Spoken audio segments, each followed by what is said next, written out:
Citizen vigilante இந்த படம் வந்து யூரோப்பில் ஃபுல்லாக பேன் பண்ணியிருக்காங்க. இது வந்து ப்ரைமில் இருக்குது. இந்த படம் ரிலீஸ் ஆகி ஒரு 7-8 நாள் இருக்கும்னு நினைக்கிறேன். நான் வந்து ஒரு 3 நாளைக்கு முன்னாடி இந்த படம் பார்த்தேன். அது பேன் பண்ணதால தான் இந்த படத்துக்கு வந்து ஒரு பெரிய கான்ட்ரவர்சி கிளம்பிச்சு. இந்த படத்தை வந்து ஏன் பேன் பண்ணியிருக்காங்க அப்படின்னு பார்க்கணுன்றதுக்காக நான் அந்த படத்தை வந்து பார்த்தேன். இந்த படத்தோட கதை என்னன்னா, ஒரு ஹீரோ அவர் வந்து ஒரு கண்ட்ரியில் இருக்காரு. அந்த கண்ட்ரியில் இமிக்ரன்ஸ் எல்லாம் நிறைய பிரச்சனை பண்ணுறாங்க. அதுக்கு வந்து நிறைய பேர் லஞ்சம் வாங்கிட்டு அந்த இமிக்ரன்ஸை தப்பிக்கவும் வைக்கிறாங்க. அவங்கள தேடி கண்டு போய் இவர் கொலை பண்ணுவார். சோசியல் மீடியாவில் இவர் ரொம்ப ப்ரைஸ் பண்ணி பேசுவாங்க. எல்லா கண்ட்ரிலேருந்தும் இவரை வந்து பயங்கரமான ஒருத்தர், இந்த மாதிரி ஒருத்தர் தான் எங்கள் கண்ட்ரிக்கு வேணும் அப்படின்னு சொல்லி ரொம்ப ப்ரைஸ் பண்ணி பேசுவாங்க. அந்த விஷயம் வந்து இவரை எப்படி எஃபெக்ட் பண்ணுது, இவர் வந்து பேசுகிற வீடியோக்கள்லாம் எப்படி போகுது, கடைசியில் கிளைமேக்ஸில் வந்து ஒரு விஷயத்த சொல்லியிருப்பாங்க. அந்த விஷயம்தான் இந்த படத்தை பேன் பண்ணுறதுக்கான ஒரு மெயினான ரீசன் அப்படின்னு சொல்லி நினைக்கிறேன். குரோஷியாவில் நிறைய இமிகிரன்ஸ் உள்ள வந்து அங்கே இருக்கும் மக்களை அச்சுறுத்தும் விதமாக நிறைய வயலன்ஸான விஷயத்தில் ஈடுபடுறாங்க.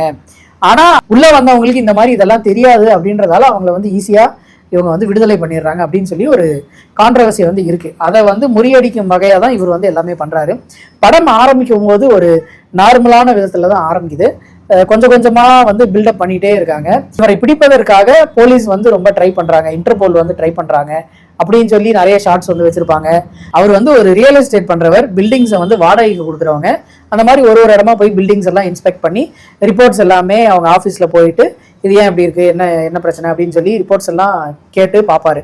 சைமல்டேனியஸாக இவர் வந்து எல்லா இடங்களுக்கும் போய் இந்த மாதிரி பிரச்சனை நடந்து இப்போது ஒரு பொண்ணை வந்து ஒரு 6-7 பேர் ரேப் பண்ணியிருக்காங்க அப்படின்னா, அந்த பொண்ணுக்கு நீதி கிடைக்கவில்லை அப்படின்னா அந்த பொண்ணோட வீட்டுக்கு நேராக போய் உனக்கு ஜஸ்டிஸ் வேணுமா அப்படின்னு சொல்லி கேட்டு, அவங்க அப்பா வந்து நீ என்ன ரிப்போர்ட்டரா அப்படி இப்படின்னு சொல்லி வெளியே அனுப்ப ட்ரை பண்ணுவார். அந்த பொண்ணு வந்து உனக்கு ஜஸ்டிஸ் கிடைச்சிச்சுன்னு நினைக்கிறியா, இல்லை எனக்கு ஜஸ்டிஸ் கிடைக்கவே இல்லை, உனக்கு ஜஸ்டிஸ் வேணும்னு நினைக்கிறியா அப்படின்னும் போது ஆமாம் எனக்கு ஜஸ்டிஸ் வேணும் அப்படின்னு சொல்லி அந்த பொண்ணு சொல்கிறத இவர் வந்து அங்கேருந்து கிளம்பி போயிடுவார். இவர் பேர் எதுவுமே சொல்ல மாட்டார். அங்கேருந்து கிளம்பி போனதுக்கப்புறம் அடுத்து என்ன பண்ணுறாரு அப்படின்றது தான் விஷயம். இவர் போலீஸ் பிடிக்கிறதுக்கு ட்ரை பண்ணிக்கிட்டு இருக்காங்க அப்படின்றதையும் ஒரு இடத்துல காமிச்சிக்கிட்டே இருப்பாங்க. படத்தில் வந்து இந்த சீன் எதுக்கு வச்சாங்கன்னு தெரியல. இவர் வந்து ஒரு பில்டிங்கை இன்ஸ்பெக்ட் பண்ணுறதுக்கு போகிற மாதிரியும் அந்த இடத்துல ஒரு இன்டிமசி சீன் வந்து வச்சுருப்பாங்க. அங்கே வந்து அவங்கள்ட்ட பேசுகிற கான்வர்சேஷன்ஸ் எல்லாமே வச்சுருப்பாங்க. அதுக்கப்புறம் இது வந்து ஒரு பெட்டில் ஒரு பொண்ணை வந்து அடித்து துன்புறுத்தி அவங்க வந்து ஹாஸ்பிட்டலில் இருப்பாங்க. அவங்கள்ட்ட போய் பேசுகிற மாதிரி ஒரு சில ஷார்ட்ஸ் இருக்கும். கடைசியில் இருக்கிற கிளைமேக்ஸ், படம் வந்து ரொம்ப கம்மியான நேரம் தான், 1 மணி நேரம் 29 நிமிஷம் தான். இது கடைசி ஒரு 7-8 நிமிஷம் எடுத்துட்டிங்கன்னா 1 மணி நேரம் 20 நிமிஷம் தான் படம். அதில் கிளைமேக்ஸ் வந்து ஒரு 1/4 மணி நேரத்துக்கு இருக்கும். கிளைமேக்ஸ் வந்து என்னென்னா, இந்த பொண்ணுகிட்ட இவர் போய் பேசியிருப்பார்ல, இந்த மாதிரி உனக்கு ஜஸ்டிஸ் வேணுமா அப்படின்னு. அந்த மாதிரி கேட்டதுக்கப்புறம் அவங்க வந்து ஒரு முஸ்லீம் ஃபேமிலியாக இருப்பாங்க. அந்த ஃபேமிலிகிட்ட வந்து நேராக அவங்க வீட்டுக்கு போய் அதில் வந்து அப்பா, அம்மா, பையன், தங்கச்சி அப்படி இருக்கும்போது அந்த பையன் வந்து 6 பசங்களோட சேர்ந்து ஒரு பொண்ணை ரேப் பண்ணியிருப்பாங்க. ஆனால் கோர்ட்டில் வந்து எப்படி தீர்ப்பு கொடுத்துருப்பாங்கன்னா, அந்த 6 பசங்களும் அதில் விக்டிம்ஸ் தான், அந்த பொண்ணு மட்டும் கிடையாது, அவங்களுக்கு வந்து இங்கே என்ன நடக்குதுன்னு தெரியல, அவங்க வந்து மென்டல் ப்ரெஷரில் இதை பண்ணிட்டாங்க அப்படின்னு சொல்லி கோர்ட்டில் வந்து தீர்ப்பு கொடுத்துருப்பாங்க. இது நம்புற மாதிரி இல்லை, பட் இருந்தாலும் அந்த மாதிரி தீர்ப்பு வந்திருக்கும். அதனால இவர் வந்து நேராக வீட்டுக்கு போய் அந்த எல்லாரையுமே கன்ஃபர்ம் பண்ணி பேசுவார், கன் எடுத்துகிட்டு தான் போவார். அப்படி இருக்கும்போது இந்த ஒரு பையன் வந்து நேராக வரும்போது அவன் காலில் சுட்டுருவார். சுட்ட அப்புறம் உன் ஃப்ரெண்ட்ஸ் ஒருத்தனுக்காக ஃபோன் பண்ணி இந்த மாதிரி கேஸில் வந்து புதுசாக ஒரு சேஞ்சஸ் இருக்குது, திரும்ப வந்து நம்ம சார்ஜ் பண்ண போகிறாங்க அப்படின்னு சொல்லி எல்லாரையும் வீட்டுக்கு வர சொல்லு, அட்வொகேட் வர சொல்கிறாரு அப்படின்னு சொல்லி வர சொல்லு அப்படின்னு சொல்லி எல்லாருமே ஒருத்தராக வருவாங்க. அந்த மாதிரி ஒரு 2 பேர் உள்ள என்ட்ரானதுமே புட்டுன்னு எல்லாத்தையுமே சுட்டுருவார்.